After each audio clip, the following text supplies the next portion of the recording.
మగవారికి 45 ఏళ్ళు 50 ఏళ్ళు వచ్చేసరికి మూత్ర విసర్జనలో కొన్ని సమస్యలు వచ్చి పడతాయి. రాత్రిపూట 4 సార్లు 5 సార్లు లేచి మూత్ర విసర్జన పోవాలి. అక్కడ వచ్చిన గొడవ ఏంటంటే ఒకసారి మూత్రానికి వెళ్ళి వచ్చిన తర్వాత నిద్ర పట్టదు, ఏపాటి దొరలటమే. ఆ విధంగా నిద్రకు భంగం కలుగుతుంది. ఇది చాలా ఇబ్బందికరం. రాత్రి సరిగా నిద్ర పట్టకపోతే పగలపూట సరిగా పని చేయలేరు. కొంతమంది రాత్రి పడుకునే ముందు ఎక్కువ నీళ్ళు తాగుతారు. ఎక్కువ నీళ్ళు తాగితే రాత్రి అంతా తిరుగుతూ ఉండాలి. కనుక 7 గంటల తర్వాత ఎక్కువ నీళ్ళు తాగకూడదు. తర్వాత 7 తర్వాత కాఫీలు టీలు తాగితే మూత్ర విసర్జనకు వెళ్ళాల్సి వస్తుంది. ఈ 45-50 ఏళ్ళు దాటిన తర్వాత మగవారికి మాత్రమే మూత్రకోశము యూరినరీ బ్లాడర్లో కాయ ఉంటుంది. అది సహజ సిద్ధంగా ఉంటుంది. 45-50 ఏళ్ళు వచ్చేసరికి లావ్ అవుతుంది, ఉబ్బుతుంది. దాని పేరు ప్రాస్టేట్ గ్రంథి.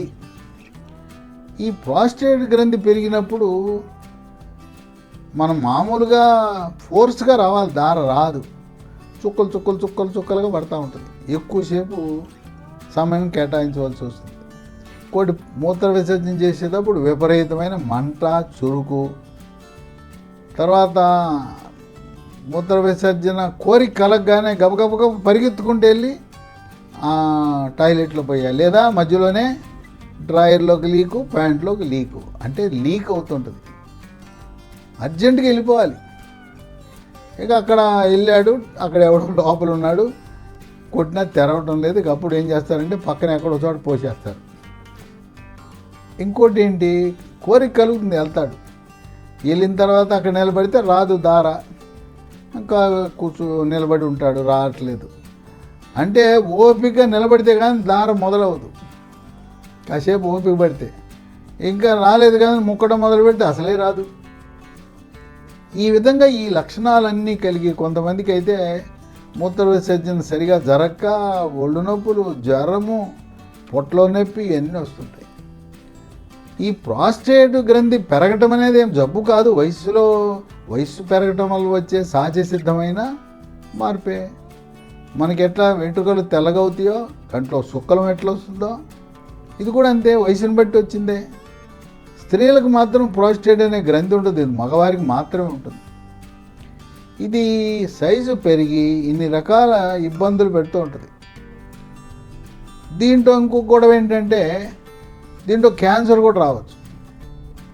ప్రాస్టేట్ గ్రంథి క్యాన్సర్ని తొలి దశలో గుర్తించాలంటే ఒక రక్త పరీక్ష ఉంది, PSA, ప్రాస్టేట్ స్పెసిఫిక్ యాంటిజెన్ అనే రక్త పరీక్ష ప్రతి సంవత్సరము చేయించుకుంటే అది ఉండవలసిన రీడింగ్ కంటే పెరిగిందంటే మీకు తొలి దశలో స్టేజ్ 1లో క్యాన్సర్ ప్రాస్టేట్ ఉన్నట్టు. అది ఆ దశలో గుర్తిస్తే అది కంప్లీట్గా పూర్తిగా నయం అవుతుంది.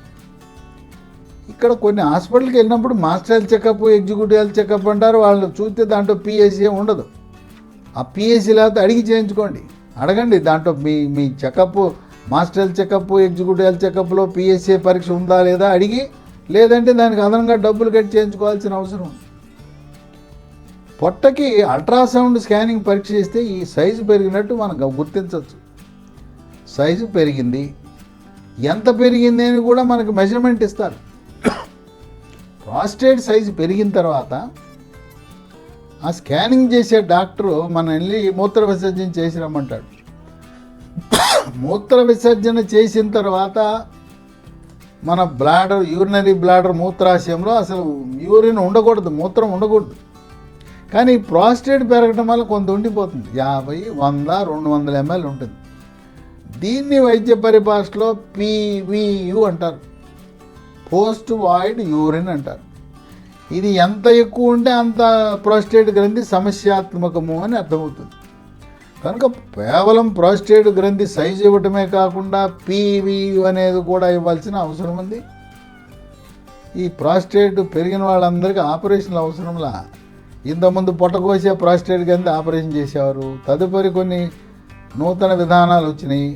మూత్రనాళము ద్వారా ప్రత్యేక పరికరాలు ప్రవేశపెట్టి TURP అనే ఒక ప్రక్రియ ద్వారా పొట్టకోయకుండానే ఈ ప్రాస్టేట్ గ్రంథిని మనం ఎలా బోరు టన్నెల్ వేస్తామో ఆ బోరు టన్నెల్ వేసినట్టుగా ప్రాస్టేట్ గ్రంథిలో టన్నెల్ వేసి చక్కగా మూత్రం బయటకు వచ్చేటట్టు చేస్తారు. ప్రతి ఒక్కరికి అవసరంలా.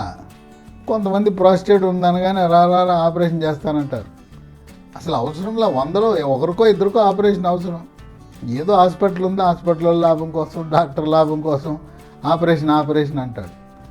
ప్రాస్టేట్ గ్రంథి సైజు ఒకటే కాదు, మూత్ర విసర్జన చేసిన తర్వాత పీవీఓ ఎంత ఉన్నది అని ప్రామాణికం. అయినా మంచి మందులు ఉన్నాయి. అలోపతిలో అయితే ఆ యూరిన్ ఇన్ఫెక్షన్ తగ్గడానికి యాంటీబయాటిక్ మందులు ఇస్తారు. నార్ఫ్లాక్స్ అని, సిప్రోఫ్లాక్స్ అని, ఓఫ్లాక్స్ అని కొడతారు, రసాయనాలతో కూడిన మందులు. అట్లాగే సైజు తగ్గించడానికి ఒక మంచి ఔషధం ఉంది. దాని పేరు సిలడాల్ D8. ఇది ఇంగ్లీష్ మందే, కొంచెం ఖరీదు ఎక్కువ, అయినా బ్రహ్మాండంగా పనిచేస్తుంది. SILADOL D8. ఇది రాత్రిపూట ఒకటి చొప్పున 3 నెలలు వేసుకుంటే మొత్తం ప్రాస్టేట్ సమస్యలన్నీ పరిష్కారం అయిపోతాయి. దీంతోపాటు ఆయుర్వేదంలో హెర్బల్ విధానంలో కొన్ని మంచి మందులు ఉన్నాయి. ఒకటి పునర్నవ ట్యాబ్లెట్. ఇది తెల్ల గల్జేరు మొక్క నుంచి తయారు చేసిన ట్యాబ్లెట్. ఉదయం ఒకటి రాత్రి ఒకటి వరుసగా 3 నెలలు వాడితే బ్రహ్మాండం. చాలా కంపెనీలు ఆయుర్వేద మందులు తయారు చేస్తున్నాయి, కానీ ఒక మందు ఉంది, ఒక కంపెనీ ఉంది, అది ఐమిస్ అనే కంపెనీ ఉంది. ఇది గత 95 సంవత్సరాల నుంచి ఆయుర్వేద మందులు ఉత్పత్తి చేస్తున్నారు. ప్రామాణికంగా మందులు ఉన్నాయి. ఐమిస్ అనే కంపెనీ మందులు, పునర్నవ కానీ ఆయుర్వేద మందులు కానీ చాలా ప్రామాణికమైన మందులు. దీన్ని 3 నెలలు కనీసం వాడాలంటే 180 ట్యాబ్లెట్లు. సిలడాల్ ఏమో సైజు తగ్గిస్తుంది. అట్లాగే మరొక ఆయుర్వేద ఔషధం ప్రాస్టేట్ అని పొద్దున మధ్యాహ్నం రాత్రి వాడితే చక్కగా తగ్గుతుంది. ఈ వీటితో పాటు మనం ఏమైనా ఆహార నియమాలు పాటించడం ద్వారా ప్రాస్టేట్ గ్రంథి సైజు తగ్గించచ్చా? ఉన్నాయి, 10 రకాల ఆహార పదార్థాలు ఉన్నాయి, వాడితే సైజు తగ్గుతుంది. ఇవి మన చేతిలో ఉన్న పనే. ఇవి మొట్టమొదటిది పపాయ. బొప్పాయి పండు రోజు తినడం చాలా ఆరోగ్యం. ఆ బొప్పాయి పండు తింటే ప్రాస్టేట్ కుచించుకుపోతుంది, సైజు తగ్గుతుంది. టిఫిన్ బదులుగా తినచ్చు, ఎప్పుడైనా తినచ్చు. రెండోది పుచ్చకాయ. ఈ పుచ్చకాయని కొంతమంది అవివేకంగా జ్యూస్ తాగుతారు. జ్యూస్ ఎందుకు తాగటం? వృద్ధులకి పళ్ళు లేని వాళ్ళు జ్యూస్ తాగండి. పళ్ళు ఉన్న వాళ్ళందరూ కూడా జ్యూస్ కాదు తాగాల్సింది.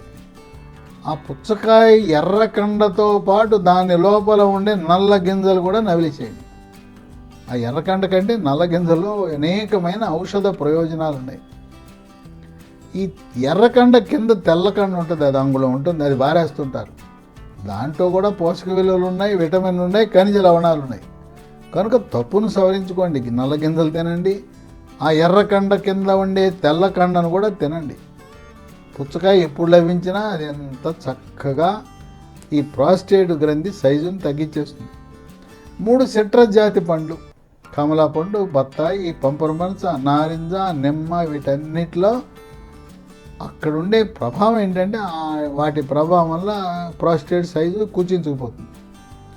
ఇక 4 దానిమ్మ పండు. దానిమ్మ గింజలు తినాలి, దానిమ్మ జ్యూస్ కాదు. అట్టపెట్టెలోను సీసాల్లోనూ ఈ దానిమ్మ జ్యూస్ అమ్ముతుంటారు, పొమ్మగ్రనైట్ జ్యూస్ అని. అయ్యేందుకు? విమానాలు వెళ్తుంటే ఇస్తుంటారు. మీరు దానిమ్మ గింజలు నవలండి, తినండి, దాంతో ప్రాస్టేట్ సైజు తగ్గుతుంది. 5 యాపిల్. యాపిల్ అనగానే పైన తోలు చెక్కేస్తుంటారు, చెక్కద్దు, తోలుతో సహా తినండి. ఆకుపచ్చ యాపిల్ అయినా ఎర్ర యాపిల్ అయినా ఏది తిన్నా తోలుతో సహా యాపిల్ తింటే ప్రాస్టేట్ సైజు తగ్గే గుణం ఉంటుంది. 6 ద్రాక్ష. ద్రాక్షలో రెడ్ గ్రేప్స్ అని ఉంటాయి, తలావుగా ఉంటాయి. ఆ రెడ్ గ్రేప్స్ కిలో 600 రూపాయలు, 650 రూపాయలు కూడా ఉంటుంది.